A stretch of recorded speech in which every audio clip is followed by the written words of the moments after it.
I am here with the one and only VOY-TEK. That was better. VOY-TEK. It's my pleasure to have him on the show today, and I'd like to get into who he is, what he does. I want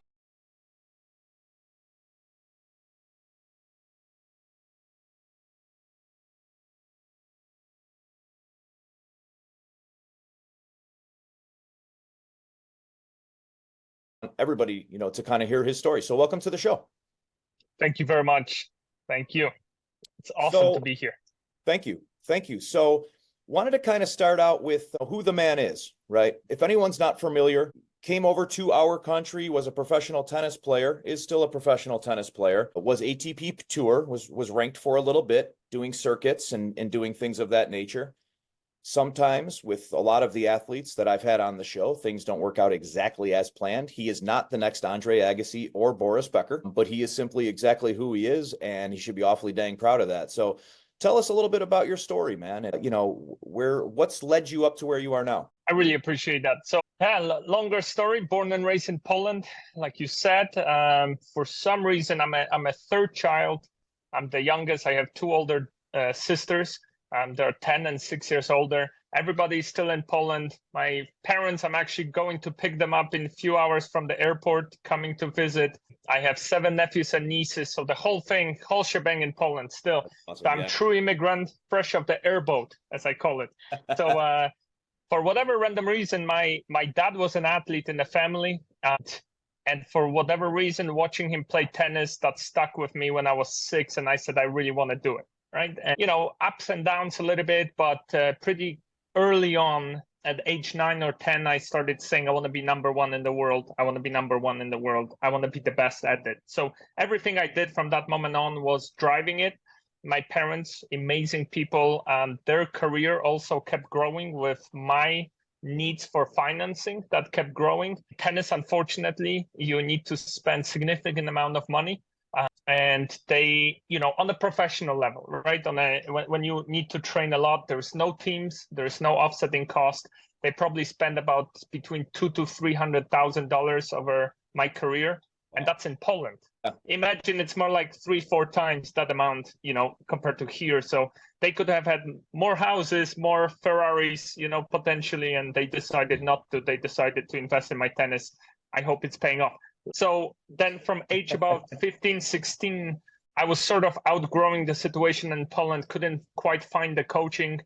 There were already trailblazers.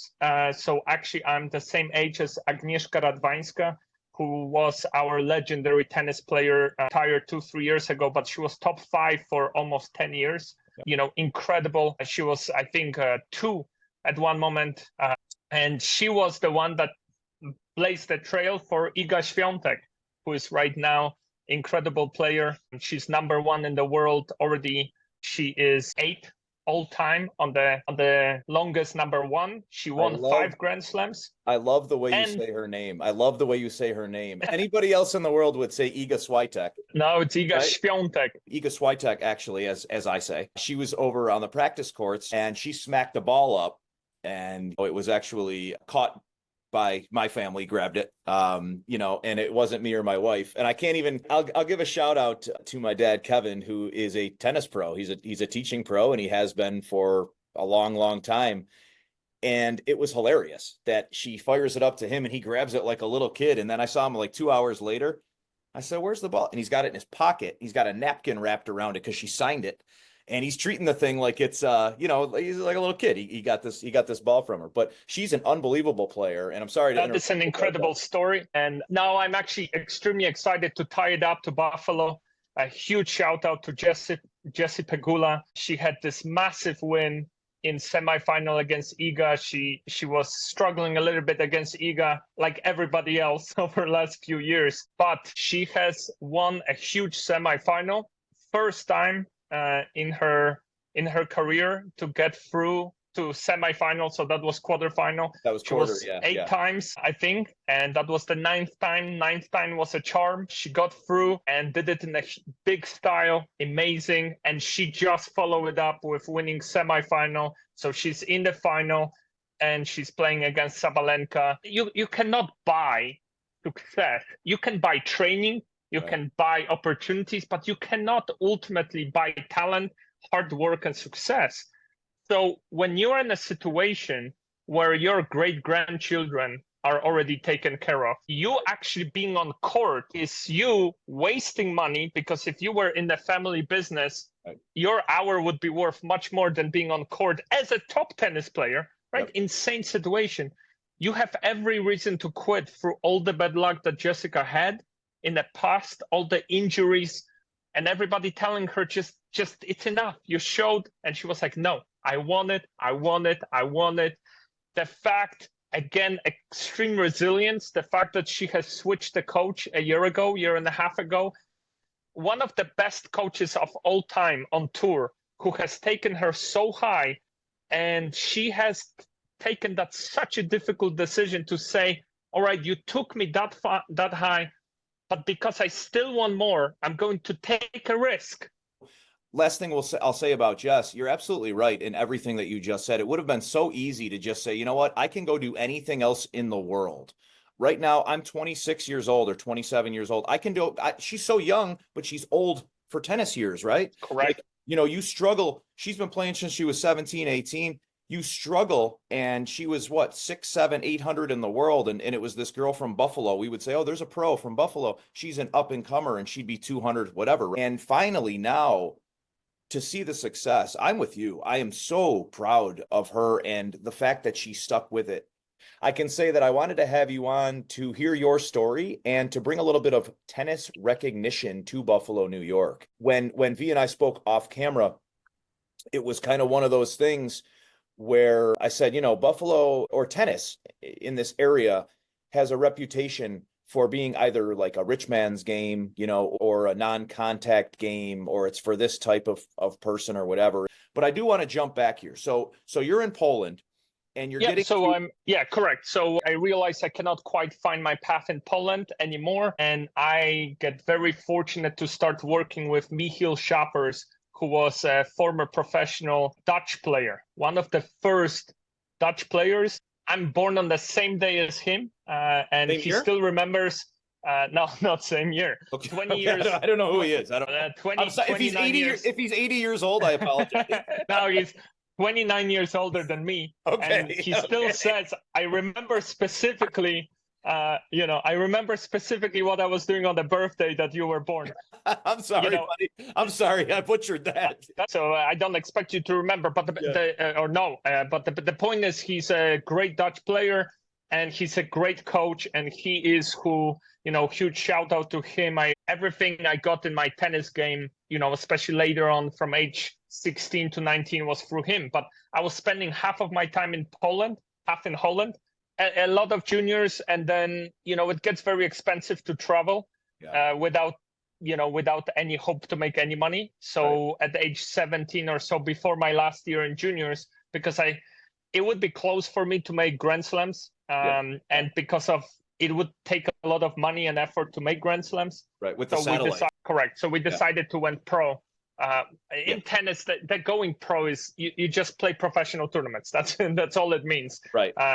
You're spending a lot of money, you're making nothing, and that's what going pro is. So, I played in, I guess, 30 plus professional tournaments in my life, just never quite, got the ATP point, got the taste of it, but then I started having a small shoulder injury, and it was, I believe, but you can call it a universe, whatever, energy saying, I wanted you to taste this level, but I have a different path in mind. Yes. So then through... love that attitude, man. I love that. It took me a year and a half of fighting God. I was like, I will make it work.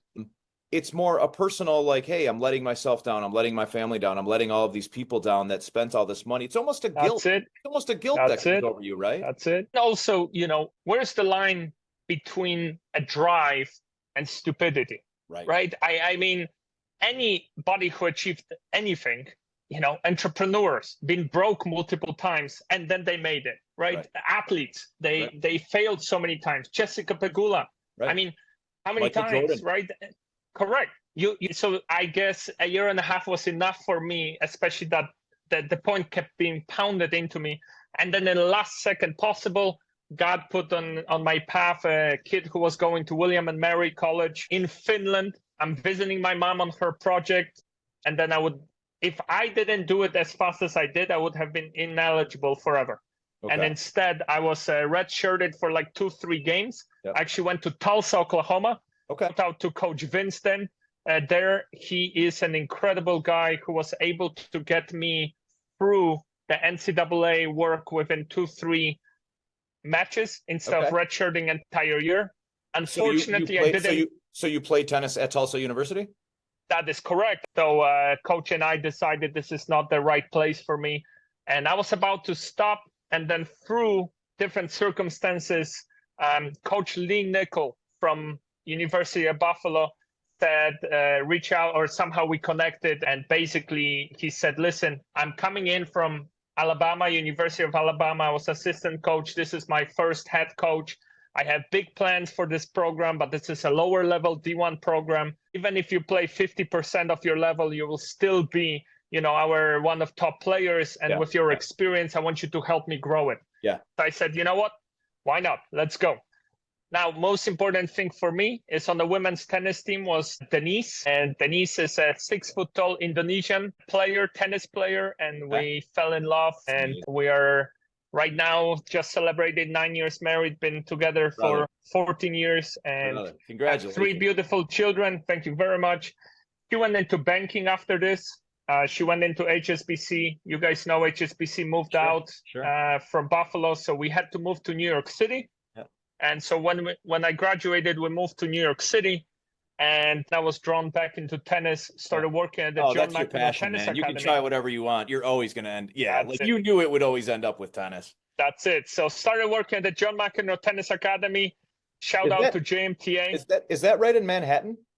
That is on the Randall's Island. So it's the island under Triborough Bridge. So it's a huge facility. Currently, they're just finishing building additional 8 courts, making it 28 courts. Wow. Making it the largest indoor facility, I don't know if in the world or at least in North America. Wow. Incredible operation. They're doing magical things there. And I was fortunate enough that after my first year there and grinding, I went in with the Eastern European attitude. I biked the entire year from Queens to Randall's Island. So then I dove really deep into working in 12 and under space, got the highest level of certifications I could, got experience, became a director.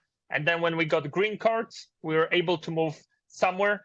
We didn't want to start family in New York City. So after 5 years there. So you're still in New York when you get certified in the 12 and under. You're at the McEnroe Academy. That's it. Okay, and I became the main director right there. And I led the program for 4 years, built it up to almost $1 million program. Incredible stuff. It doesn't surprise me. That doesn't surprise me at all. I mean, really, doing like incredible you things. Saying that doesn't shock me, because somebody like you who's just motivated, man, and kind of turbocharged like that. Hearing that doesn't surprise me that you were able to do that. It's an amazing accomplishment, but it doesn't. I'm very honored, but I was just a cog in the machine. Yeah. I decided it's time to go back, but truly fully, and start my own company, PRO-ROGACE, and make it. The vision has always been to make it a prototype and to build it into a franchise. So we are 5 years in. I'm hoping to start a franchise within the next 2 years, and I'm just loving a journey. It's hard, it's tough. Being a business owner is really difficult, but it's a super fun battle for somebody like me, and I'm excited to just keep evolving. Let me ask you this. From someone who came out of Poland, right? True immigrant, it's hard enough just to try to communicate with people, right? When you come to America, not really having the language. Obviously, someone speaks with you, they immediately know that you're an immigrant, and all of the things that come with that. With the trial and errors with tennis, with what happened at Tulsa, with these things that are just mounting and mounting. Don't you feel now, and I know you had mentioned it earlier, right, that it was a test and that it was the universe calling, and that made you so much tougher. The resiliency, that you have to go through all that and then say, okay, I'm going to start this thing that I want to brand, and I'm 5 years in. Has made me into the person that applies incredible pressure into molding myself like a diamond into whatever I have to be to go to the next level. Okay, so not special by any means, but the one thing that I don't know if I think it's from my parents, from my upbringing, from sports, from a mix of everything. I have learned that I always felt it's all about what I can control. And I have so many opportunities. I believe God has given me, a lot of talents, a lot of beautiful things that I can draw on. So it is up to me to shape myself into who I need to become more successful and to solve the next thing. Now, that being said, because of that attitude, the horizon keeps moving. So no matter how much I do, there's always this feeling of I'm still still not there. I am extremely blessed with already where ROGACE is. I know, majority of businesses fail within the first 5 years. It's my first business. We're still here. We're still standing and we're still growing. So yeah, but there's always something to prove, brother. There is, but that's very eloquently spoken. And, genuinely, it sounds like you're reading that, from a teleprompter in front of you, and you're not. You seem to have just a very natural flow with things in the way that you perceive it. And I think it's the true belief. Like, it's so easy for you to say that stuff because it's truly what you believe. You know what I mean? Like, you're an honest, transparent person. Those are the type of people that I personally respect. Let's talk about what ROGACE is. What is the acronym for, and where are you, and what is it? Tell us about that. Thank you. So it stands for red, orange, green, which are phases of development in young tennis players, sort of unified, agreed upon around the world. Of course, is a tennis term. Also the name of my oldest son. I was gonna get into that with your kids, but yeah. So aces. I didn't say. So you have. You said you had three. There's a boy? Yes, it's almost 6-year-old Ace, who is in kindergarten. Okay. Then we have Sky, our daughter, who is 3 and 3.5, and then just a 1-year-old Hugh. Ooh, baby, you got your hands full. You know how it goes. At least that's 100% true, and it helps me stay humble, helps me stay motivated, because I know I'm the role model for them, and I know I will be a role model, either good or bad. When you have the proper priorities in life, and I think this is what our society, our culture is making it bigger than it really should be, which is saying this, but you have the chance, you have opportunity, you have career. None of this matters. None of this stuff matters if you don't have people to share it with. Right. If you don't have experiences, if you don't have, the chance to be a father, it's such a gift. And the chance to be a husband, it's such a gift. The chance to be a leader by, any shape or form is such a gift. Yeah, there is a lot to be said about that. But with ROGACE, which is what I'm really excited about, and I know we're kind of nearing our time here. We've, of course, have ran over, which I anticipated, but we didn't get to touch too much on that, so I just want to spend maybe one more minute on that. It is your company. I'd really like to give you some exposure. So how do people, say somebody says, I would love for my son or daughter to get involved in tennis. They're 11 years old, and this guy seems really cool. I like his vibe. I like his energy. How do they get a hold of you, and what are the first kind of couple steps with ROGACE? So the easiest way is to go to our website. Coaching kids isn't easy, especially when they're only 6 or 7 years old. They lose interest, they lose focus, they're not engaged in the process. This is why ROGACE ensures all of our coaches specialize in coaching kids under 12. Our coaches know how to keep kids engaged, while also understanding how to properly evaluate their tennis development. Parents and coaches often mistakenly view the different ball colors, red, orange, and green, and corresponding court size as development levels indicative of their child's skill level. The ROGACE philosophy is centered on a mastery of gameplay within the best possible environment for each individual student. At ROGACE, we believe children should learn the strategy and tactics involved with tennis, while they continue to improve their ball striking ability. We believe they should learn to serve and volley, learn to properly use spin, and understand how to manipulate their opponent before they advance to the orange or green court. At this point, with strong fundamental knowledge, players will continue to learn how to hit harder, place the ball with purpose, and cover the entire court. They'll be bigger, stronger, and faster, and they'll be armed with the solid foundation they need to take their game to the next level. This is the ROGACE advantage. PRO-ROGACE.com. There's a ton of information there. I want to do the best by the people who come and see the potential, see the value, and see what they can get out of it. What I love about that is, you can actually, I think you and I, talked about intuition and having a feeling, and fortunately, younger children, 9, 10 years old, they really can't decide for themselves, right? And they could say that this is why they want to go play and believe in everything you're saying. And then there's still going to be that dad who's like, this kid's going to be the next Pete Sampras, or I'm not going any, and what are you going to do? Hey, nice to meet you, sir. Walk away. You know what I mean? Have a nice life. Or you've ever played at any level of tennis? Well, John McEnroe. I had the pleasure of playing him twice. That is awesome. I was 27 at that time. Now, granted, I was working 50 hours a week in his academy, and he actually trained still 4 days a week, 5 days a week. But at the time of our match, he was 57. So he's exactly double my age. And twice we played a set, and twice I lost. How bad was it? I need to hear this. How was the set? Oh, it was close. I will send you a video. I have a video of passing him.